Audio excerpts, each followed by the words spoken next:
In this video, I will show you step by step how you can get a free custom domain on beacons.ai. So first of all, once you have logged in to your Beacons account and you are on this page right here, what you need to do is go to the left hand side bar here, scroll down and then select store.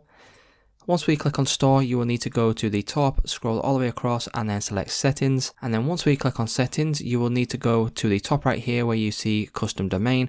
Now what you can do is you can search for the specific domain that you want in the search bar right here. So for example, if I just put in youtubetutorial.com, what you can then do is you can see if this domain is available. Now if it's not available, it will show you all of the alternate ones, or you can choose a different one if you want. So you could add in something right here, or if you see one right here that you like, what you'll then be able to do is click on claim for free.